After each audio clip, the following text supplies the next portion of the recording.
Nos metemos en tres ejes del día periodísticamente hablando que nos van a acompañar durante buena parte de la tarde, que ya son parte de las informaciones centrales. Primero, la política al rojo vivo.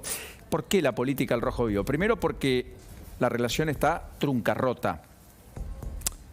Es más, ni siquiera la portavoz, hablando de Gabriela Cerruti, lo hacíamos recién, puede decir cuándo hay una reaparición pública en actos oficiales en conjunto entre el presidente y la vicepresidente. Y si no, escuchen.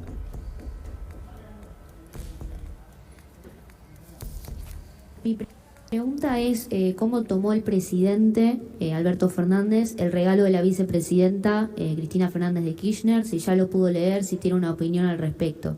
Muchas gracias. Como un regalo de cumpleaños. Muchas gracias, Luciana. Vamos a ceremonial, sí.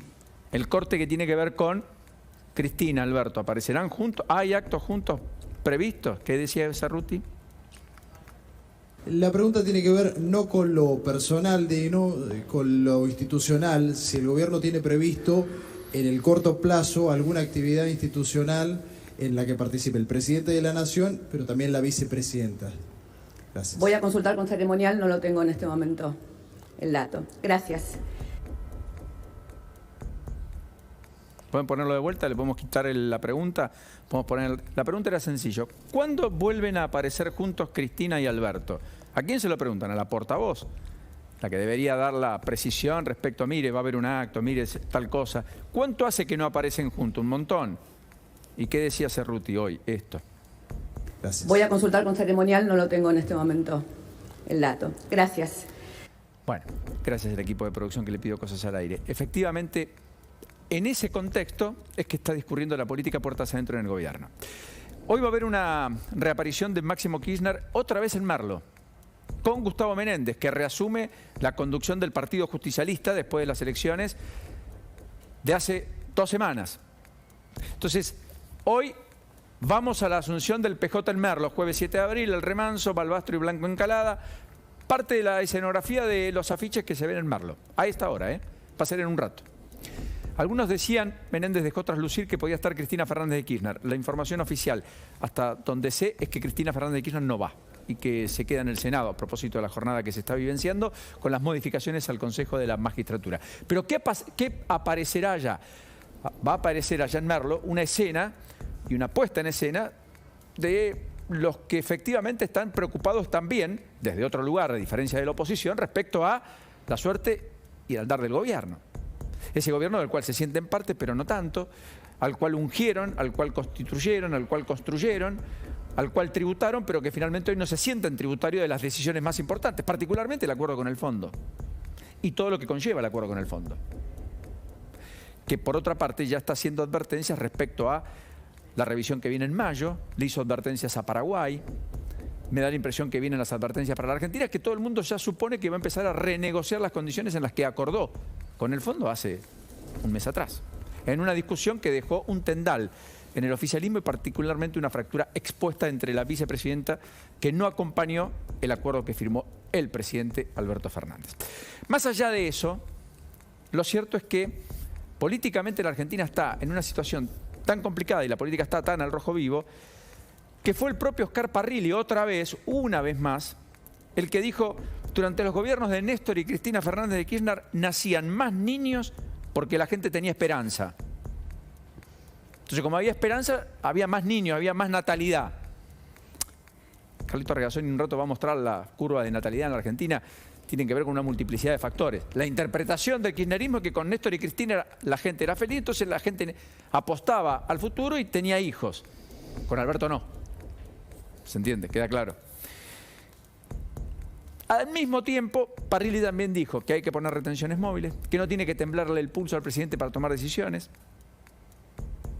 Hasta el Papa Francisco le escribió una carta perturbado por la situación argentina al propio Alberto Fernández. Podemos tamizarlo de una manera distinta, pero el Papa le pidió por carta soluciones adecuadas. O sea, el Papa también está observando desde el exterior que en la Argentina la cuestión está bien compleja. Bueno, en el medio de todo esto, la política está tan al rojo vivo que Massa suspendió el Congreso del Frente Renovador del 23 de abril sin nueva fecha, porque diga lo que diga, puede ser parte de esa pulsión entre los sectores mayoritarios, en principio, del oficialismo. Y más allá del oficialismo está todo lo que está pasando en la oposición.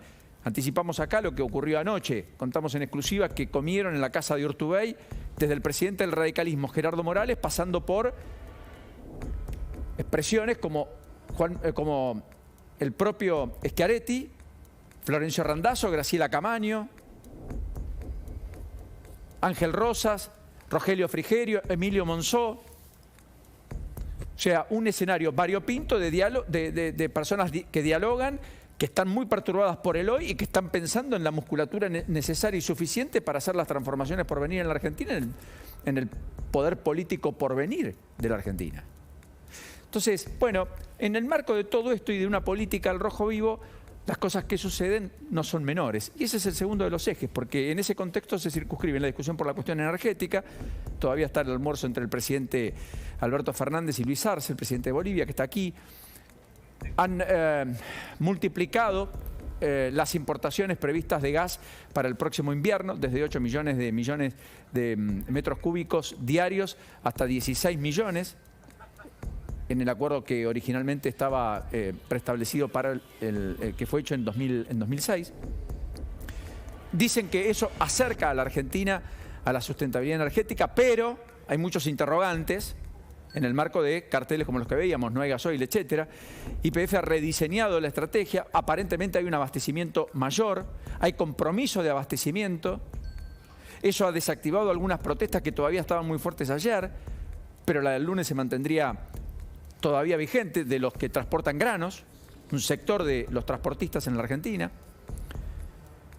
Después está el tema de la inflación, que se va a dar a conocer el 13 de abril, el próximo miércoles, el dato del mes de marzo, que va a estar arriba del 5%, que va a estar cerca del 6%. Y en todos los casos una preocupación del gobierno muy importante, en un día en el cual el gobierno hoy, particularmente vinculado a la inflación, relanza 4 planes. Uno, precios cuidados; el otro, más precios cuidados, que es distinto a precios cuidados, después lo vamos a explicar con Eleonora. Frutas y hortalizas a valores de referencia en supermercados, productos frescos, los que se movieron mucho en los últimos meses, estacionales, y efectivamente una canasta de productos para los comercios de proximidad, los comercios de barrio, programa más cerca, digamos. 4 planes, en línea a lo que venía haciendo ya el propio Feletti, que no dio resultado. Diría Einstein, ¿cómo cambiar resultados haciendo las mismas cosas? No lo sé, pero el gobierno va por ahí. Y por último, el tema del gasto social, porque en la discusión final, entre la energía, los dólares que se necesitan para la energía, lo que pasa en la inflación, las decisiones al respecto, aparece acá una discusión sobre cómo hacemos para que el gasto social sea, primero, eficaz, segundo, llegue a quien tenga que llegar, y en el medio no signifique que la atención de estas cosas se traslade acá para un Estado que tiene menos para dar, con más gente en la calle y con una multiplicidad de reclamos que se potencien y retroalimenten políticamente, además creando una olla a presión adicional a la que la política ya siente. Y entonces ahí viene toda la discusión que Zabaleta, Beligoni, etcétera, están manteniendo por estas horas, entre otras, en el propio despacho de Zabaleta. Y lo último y tercero, un poco más breve, tiene que ver con esta cuestión respecto a qué hacemos con los barbijos, porque ya empezamos a perdernos. Ayer sorprendió Kreplak, el ministro de Salud de la provincia de Buenos Aires, con un tuit donde notifica que a partir de hoy, como contaba Helio en la apertura, se dejan de usar de manera obligatoria, pasa a ser optativo, los barbijos. ¿En dónde? En muchos espacios públicos, etcétera, de la provincia de Buenos Aires, hasta incluso en las propias escuelas y en espacios cerrados. Le preguntan a la ciudad dice, no es momento de quitarlos de los espacios cerrados, sí en las escuelas, pero no en otros lugares. En provincia de Buenos Aires tenemos 10 semanas de descensos sostenidos de casos, decía Kreplak ayer, el brote adelantado de influencia controlado, la campaña de vacunación contra la gripe iniciada y más del 95% de la población inmunizada contra el coronavirus, y abajo de ese, permite pensar que finalmente, bueno, acá no sé dónde estamos, pero permite pensar que saquemos los barbijos. Bueno, Kreplak lo que da es la información que él tiene. Cuando decimos 95% inmunizado va a venir Regazón y va a decir, bueno, no, con 3 dosis no, tenemos muchos menos, es cierto. Y acá es donde dice, es por esto, ahí está, no, allá arriba, es por esto, ahí está.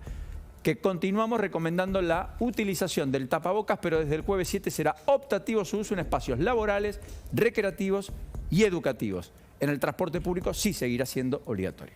Y ahí viene otra pregunta técnica que se debe hacer a Regazzoni y que muchos nos hacemos acá. Si cuando vamos en el transporte usamos el barbijo, pero cuando venimos acá nos lo sacamos. Cuando vamos a un restaurante a comer nos lo sacamos. Cuando estamos por la calle nos lo sacamos y no lo tenemos, etc. ¿Tiene eficacia y sirve usarlo en el transporte público? La ciudad, insisto, dice que lo va a mantener. ¿Qué hacemos con los barbijos? Parte de lo que vamos a hablar un ratito con Carlitos Regazzoni. Hay un video viral, querido Javier Lanari.